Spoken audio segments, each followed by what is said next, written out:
The 9,424th meeting of the Security Council is called to order. The provisional agenda for this meeting is threats to international peace and security. The agenda is adopted. In accordance with Rule 39 of the Council's Provisional Rules of Procedure, I invite the following briefers to participate in this meeting: Mr. Dirk Polman, journalist, and Mr. Jimmy Dore, political commentator. It is so decided. I now give the floor to Mr. Jimmy Dore. Greetings, Mr. President, distinguished members of the Council. I'm here to speak today about the attack on the Nord Stream pipeline that took place 1 year ago on September 26, 2022. 4 explosions ruptured the Nord Stream 1 and 2 pipelines that carried natural gas from Russia to Europe. It was the biggest act of industrial sabotage in human history, severing the main artery for energy from Russia to Germany, cheap energy that was critical to maintaining Germany's industrial base. We have heard every cockamamie and ridiculous theory on how this happened. Now, you don't need to be a genius investigative reporter to figure out who was the culprit of the Nord Stream attack. Incredibly, most Western news outlets ignore the fact that the President of the United States, Joe Biden himself, announced on February 9th, 2022, that he would in fact attack the Nord Stream 2 pipeline, saying, and I quote, "If Russia invades Ukraine, tanks crossing the border again, there will no longer be a Nord Stream 2 pipeline. We will bring an end to it. I promise you, we will be able to do it." Even with that pre-admission of guilt from the President of the United States, most of the Western press remained baffled as to who could have pulled off the greatest act of eco-terrorism in history. But luckily, we don't have to rely on my interpretation of President Biden's clear threat to attack the pipelines. We actually have Seymour Hersh, a genius investigative reporter with impeccable reputation and credentials, who reported that in June of 2022, United States Navy divers operating under the cover of a widely publicized summer NATO exercise known as Baltops 22 planted the remotely triggered explosives that 3 months later destroyed 3 of the 4 Nord Stream pipelines, according to a source with direct knowledge of the operational planning. And like all criminals, the perpetrators could not contain their elation over committing the crime. Shortly after the attack, many high-ranking U.S. officials could not help but brag about their achievements and expressed multiple times how they were proud of being able to put an end to the pipelines. Undersecretary of State Victoria Nuland said, "I am, and I think the administration is, very gratified to know that Nord Stream 2 is now, as you like to say, a hunk of metal at the bottom of the sea." The United States Secretary of State, Antony Blinken, called it a tremendous opportunity to once and for all remove the dependence on Russian energy. You have to be a paid liar to not acknowledge the hand of the United States in carrying out these attacks. Not only did President Biden declare he would do this, but high-ranking U.S. officials have said similar things for years. We can look to 2014 when former Secretary of State Condoleezza Rice stated that over the long run, you simply want to change the structure of energy dependence. You want to depend more on North American energy platforms, which is what this is really all about. An economic war between the West and Russia in order to fill the pockets of rapacious capitalists who actually pull the strings of the U.S. government and dictate foreign policy.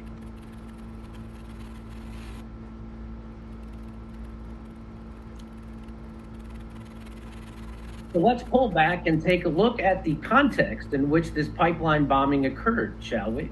It's all happening under the guise of defending Ukraine from an unprovoked Russian invasion. But of course, that's only true if you start the story of the Ukraine war somewhere near the end of the story instead of the beginning, which would indict Ukraine, the US, and NATO. The US and NATO are to blame, which is why the Western media always leaves the origin of this conflict out of their coverage and leaves most people in the dark with a false version of the cause of the conflict. Most Americans believe that Vladimir Putin woke up one day and decided, for no particular reason, to invade Ukraine and start a war completely out of the blue. This is what supporters of the Ukraine in this war actually believe, because that's the only narrative they hear from their news media, which is funded by the people who profit off this war, the military-industrial complex, the fossil fuel companies in the West, and of course, Wall Street. To make a crude analogy of the Western media's coverage of the Russian invasion is the following. Let's say Vladimir Putin was standing on a bus stop and there was an old lady standing in the street and a bus was heading straight for her. So Vladimir Putin pushes the old lady out of the way of the oncoming bus and down onto the concrete sidewalk. The Western corporate media would start that story near the end saying, Russian president pushes old lady down onto the concrete. The same goes for the entirety of the Ukraine-Russian war. The Western media starts the story of the war at February 24th, 2022, which is definitely not when this conflict started. They leave out the 2014 coup of the democratically elected Ukraine government orchestrated by the CIA in conjunction with Ukraine Nazis. They leave out the fact that the Russian-speaking ethnic population in the eastern part of Ukraine, known as the Donbass, didn't want to go along with the CIA Nazi coup government. And so the newly coup right-wing Ukraine government started shelling the citizens of the Donbass via their henchmen, known as the Nazi Azov Battalion, that ended up killing somewhere around 18,000 civilians in the Donbass. They leave out also, there was a peace agreement that was reached to end the shelling by the Ukraine government and the Nazi Azov Battalion, known as the Minsk Accord, because the people who broke that peace agreement was not Russia, but the Ukraine government and the Nazis.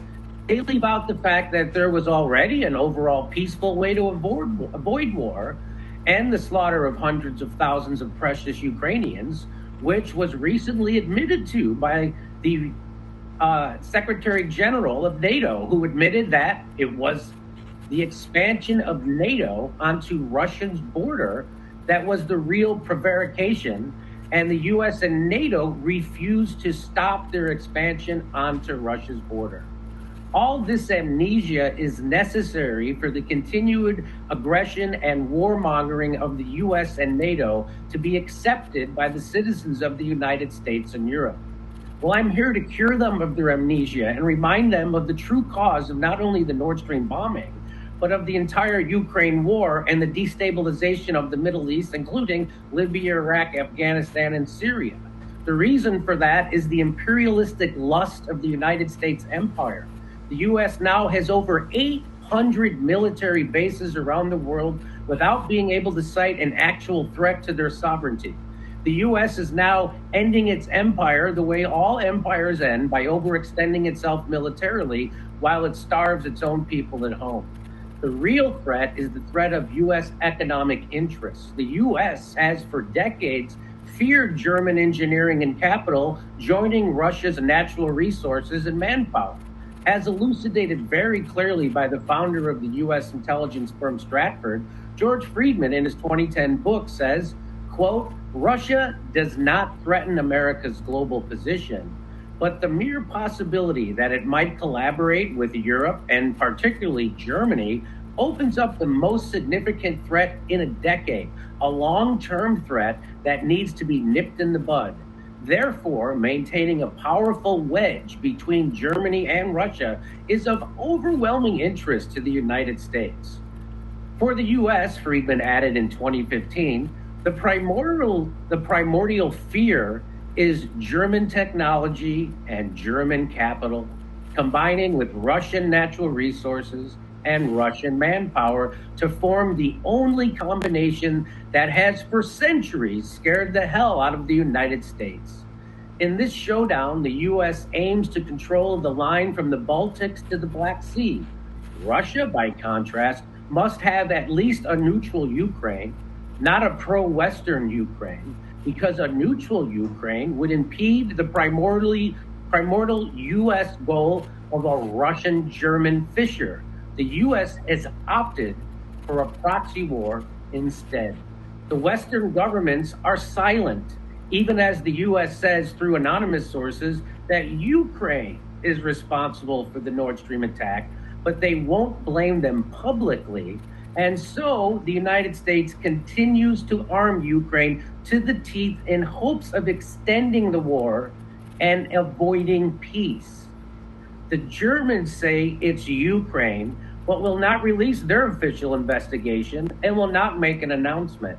The final obscenity is that the people in the West who claim to be environmentalists and claim to care about climate change and the environment say nothing about the worst release of methane gas in human history, but in fact whose actions reveal they don't actually care about climate change and continue to support this war and its eco-terrorism. In a bizarre twist, even Greta Thunberg traveled to Ukraine to meet with Zelenksyy after the Nord Stream bombing. Thank you for allowing me to speak. I thank Ms. Dore for his briefing.